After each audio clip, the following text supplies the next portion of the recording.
Hey, I'm Josh George here doing my final top 25 based on the 2021 predictions I made through each conference breakdown. You can go look at that for different analysts of this team. Now, I've got Boise State now as 25. Hank Bachmeier, they finished, I had them as conference champions. I had them at 9-4 and being a decent team. And I think that they'd get the benefit of the doubt over maybe a Florida team or something like that. People wanting to see the group of five and the committee looking at it and analyzing it. I have them at 25. Now, at 24, I have NC State. NC State they wound up having a pretty impressive season and surprising people in where they finished in the conference standing in the ACC. I have them at 24. Now at 23, I've got LSU, and LSU would have been will have been a 9-win team in the SEC. That's almost always guaranteed to get you in the top 25. A lot of people are down on Ed O and things right now, and who knows what's going to happen off the field? Who knows what's going to happen with the NCAA? That may push them down further than maybe a lot of people think they should be, but I've got them at 23 finishing out the year. Now, TCU.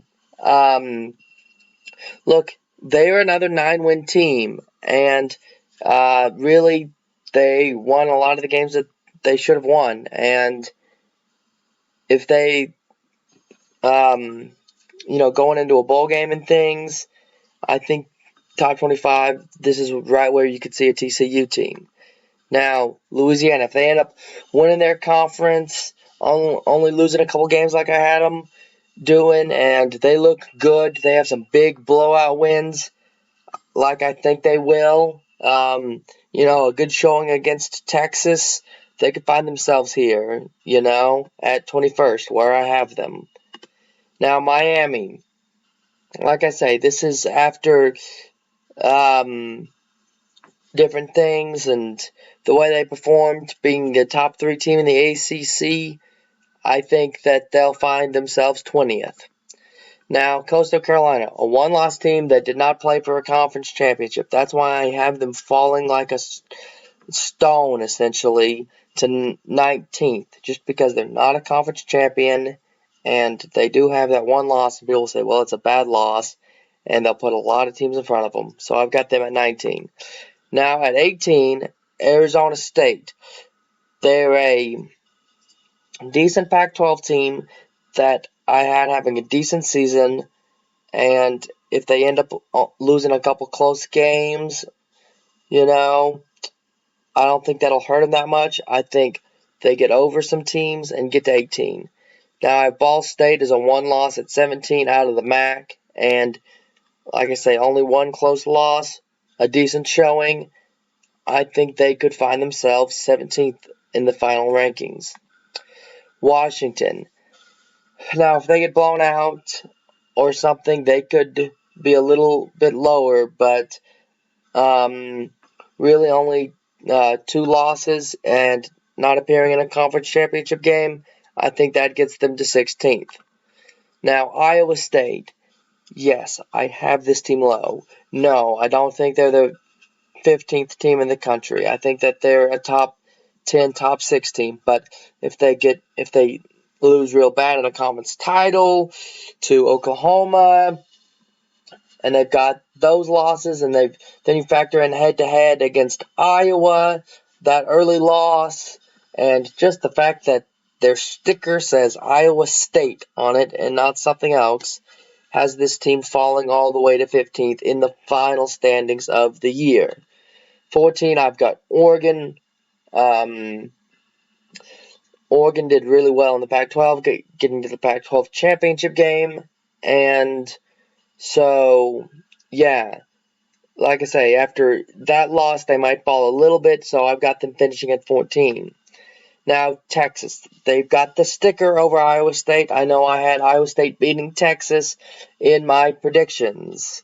It goes back to sticker. It goes back to, well, they've been on a roll lately, maybe they're the better team in the end, and they have less losses and things like that.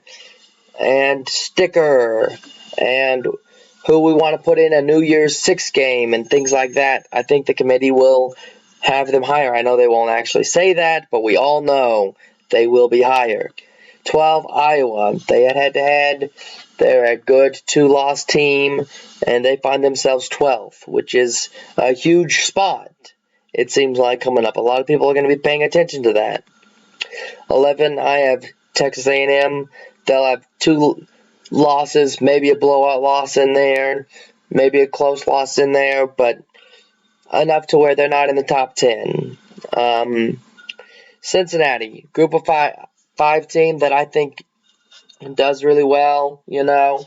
I had them losing a game, and that's really what keeps them out of the playoff talk. 9, North Carolina. They had a couple losses, and if they get blown out or lose to Clemson and it's not within 10, they could end up falling really out of the playoff talk. 8, Wisconsin. A team that will have lost in the Big Ten title, and that's going to drop them probably out of the top 6. So, USC, Pac-12 champions. The only reason that they're not in the top 6 is, well, you'll see who's above them here, but they got a couple of losses and things like that, and this shows the respect I have for the Pac-12 and just the committee in general on this prediction. Decent conference, and USC finishes 7th, but I had them losing to Notre Dame. Notre Dame's only a 1-loss team at the time throughout their season, with that 1 loss being to Wisconsin, and that 1 loss could really, really hurt Notre Dame. You see what not being in the conference will do to Notre Dame this season, at least in my predictions, as I have them at 6. Now, I've got Clemson at 5. They are a 1-loss conference champion, with that 1 loss being to Georgia Bulldogs. Now, 4th conference champion, Ohio State.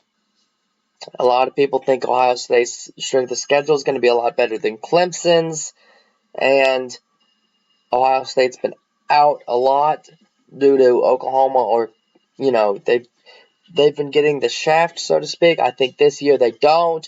They find a way, and the committee puts them in. Now, Georgia, I've got them at 3 with the head-to-head over Clemson, and this just gives them a gap, even though I've got them that 1 loss in the SEC title. Maybe they were 1 in Alabama and Georgia were 1 and 2. They drop a spot because they lost. You have to drop them a spot. That's why they fall to 3, kind of a thing. Now, 2, I have Oklahoma. 1 loss, Big 12 Conference Championships. Their loss was early. They gained momentum throughout the year, and they find themselves here. And then, of course, undefeated Alabama is going to be number 1. I'm Josh George.